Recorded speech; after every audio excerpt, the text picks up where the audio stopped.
শুভ বিবাহ ধারাবাহিকের আজকের এপিসোডে দেখানো হয়েছে দুয়েল সুধাকে বলে, সুধাদি তোর এই সুধা ম্যারেজ বিউরোতে কোনো ক্লায়েন্টই আসবে না, তাই তুই এখানে বসে বসে মশা মার। তখনই সুধার ফোনে একটা এসএমএস আসে আর সেখানেই লেখা আছে পাত্রী চাই। এসএমএস দেখে সুধা খুব খুশি হয়ে যায়। সুধার মনে হয় সে তার প্রথম ক্লায়েন্ট পেয়ে গেছে, কিন্তু এরপরেই সুধার ধারণা বদলায়। আসলে ফ্রন্টে সুধাকে এই মেসেজ করেছে। ভয়েস এসএমএস এর মাধ্যমে ফ্রন্টে সুধাকে বলে, সুধা তুই তো নিজের বিয়েটাই টিকিয়ে রাখতে পারিস না, সে এবার অন্যের বিয়ে দেবে কি করে? তোর কাছে কোনো ক্লায়েন্ট আসবে না। এইভাবে সুধাকে নানান কথা বলে অপমান করতে থাকে। ফ্রন্টের কথা শুনে সুধা নিরাশ হয়ে যায়। সুধার মনে হয় সত্যি আমি ডিভোর্সি বলেই হয়তো আমার কাছে কোনো ক্লায়েন্ট আসবে না। সুধা খুব হতাশ হয়। তখনই সেখানে আসে তেজ। জেঠুরূপে তেজ এসে বলে, এটা কি সুধা ম্যারেজ বিউরো? জেঠুকে দেখে সুধা খুশি হয়ে বলে, জেঠু আপনি এখানে? জেঠু তখন এসে চেয়ারে বসে আর রেজিস্ট্রেশনের 5,000 টাকা সুধার সামনে রেখে বলে, বিয়ের জন্য পাত্রী চাই আর এটা রেজিস্ট্রেশনের 5,000 টাকা। সুধা বলে, জেঠু আপনি পাত্রী খুঁজছেন? দোয়েল মনে মনে ভাবতে থাকে, এই বুড়ো জেঠু তো 2 বেলা দোকানে আসে, কই আগে তো বলেনি উনি পাত্রী খুঁজতে এখানে এসেছেন। বিচ্ছু বলে, আমার মনে হয় জেঠু পাত্রীর সন্ধানেই কলকাতা এসেছেন। কি জেঠু তাই তো? তেজ বলে, হ্যাঁ হ্যাঁ একদম ঠিক কইছো, আমি পাত্রীর সন্ধানেই এই কলকাতায় আইছি, তাই তো হোটেলে থাকতেছি। এই কথা শুনে সুধা বলে, জেঠু আমরা তো জানতামই না আপনি পাত্রী খুঁজছেন। সুধা তো খুব খুশি, সে তার প্রথম ক্লায়েন্ট পেয়ে গেছে।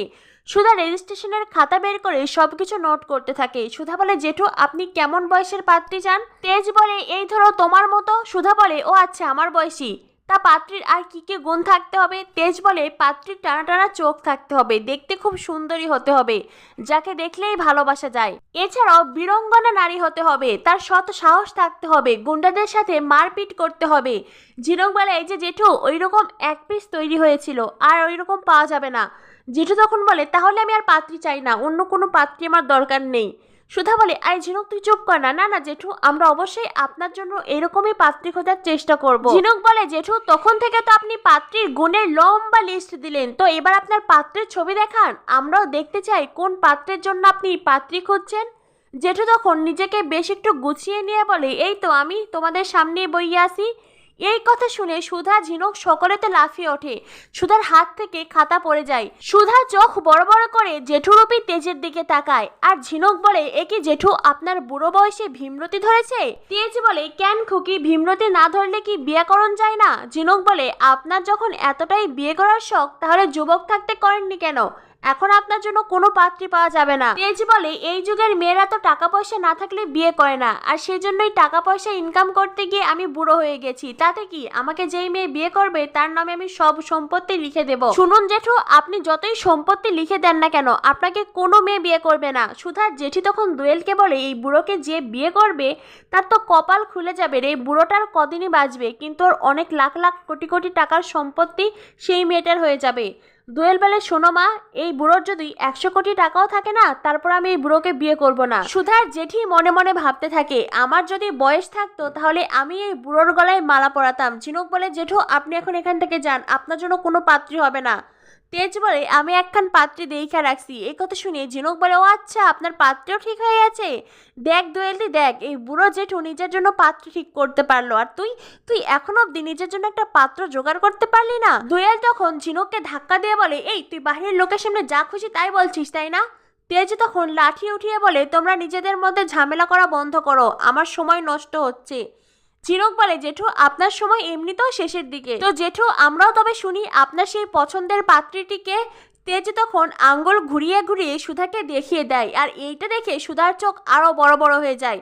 সুধা বলে, জেঠু আপনার মনে এই ছিল? ঝিনুক বলে, আমার দিদির দিকে নজর, তবে রে আজ এর একটা ব্যবস্থা করবই। এই বলে ঝিনুক তেজের দিকে তেড়ে আসে। বিচ্ছু কোনো রকমে ঝিনুককে সামলে নেয়। সুধা বলে, জেঠু আমি আপনাকে অনেক শ্রদ্ধা করতাম, কিন্তু এখন দেখছি ঝিনুক যা বলেছে সেটাই ঠিক, প্রথম থেকে আমার সাবধান হওয়া উচিত ছিল। ঝিনুক বলে, আমার জামাইবাবু যদি একবার এই কথাটা জানতে পারে, আপনাকে ছবি বানিয়ে দেয়ালে টাঙ্গিয়ে দেবে।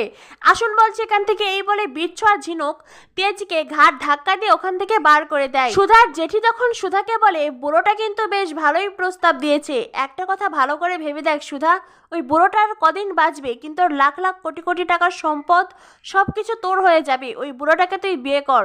সুধা বলে, জেঠি তুমি এটা কি বলছো? আমি বিবাহিত? সুধার জেঠি বলে, হ্যাঁ, সেটা কেমন বিবাহিত আমাদের জানাই আছে। তোর কি মনে হয় ওই তেজ বসু মল্লিক ও আর তোকে এই বাড়িতে নিয়ে যাবে? ওই বাড়ির কেউ আর তোর কোনো খোঁজ নেবে না, ওই বাড়িতে নিয়ে যাবে না। তাই আমি যা বললাম ভেবে দেখ। এই বলে সুধার জেঠি ওখান থেকে বেরিয়ে যায়। এদিকে তেজ বাহিরে বের হয়ে হাঁপ ছেড়ে বাঁচে। সমুদ্র বলে, আরে দাদাভাই কি হয়েছে? তেজ বলে, ওরা দুই বোনই ভীষণ ডেঞ্জারাস, আমাকে তো আর একটু হলেই মারতো। সমুদ্র বলে, আমি তো তোকে আগেই বলেছিলাম দাদাভাই, এইভাবে যাস না, মার খাবি। তখনই তেজের বাবা ফোন করে তেজকে বলে, কিরে পাত্রী রাজি হলো? তেজ বলে, না বাবা, আমি বাড়িতে ফিরে তোমাকে সব কিছু বলছি। এদিকে ইমনের বা ভিখারি বেশে সুধাদের বাড়িতে গিয়ে জেঠুর কথাগুলো শুনেছে। বুড়ো জেঠু সুধাকে বিয়ে করতে চায়, আর সেই কথা এবার হয়তো ইমনের মা গিয়ে ইমনকে বলবে। এদিকে দেখা যায় তেজের বাবার কথা অনুযায়ী সুধা তেজ বেকারের জন্য প্রজাপতি বিস্কুট বানায়, আর তখনই দরজায় কেউ একজন কড়া নাড়ে। সুধা বলে, এই ভোর সকালে এখানে কে এলো? ঝিনুক বলে, আমার মনে হয় ওই জেঠু এসেছে, ওই জেঠুই তো সকালবেলা চা খেতে আসে রোজ। দাঁড়া, আজ এই জেঠুকে মজা বোঝাবো। এই বলে ঝিনুক লাঠি হাতে দরজা খোলে, আর লাঠির বাড়ি মারতে গিয়েই দেখে, আরে এটা তো জামাইবাবু। তেজ বেশ ঘাবড়ে যায়। ঝিনুক বলে, জামাইবাবু তুমি এখানে?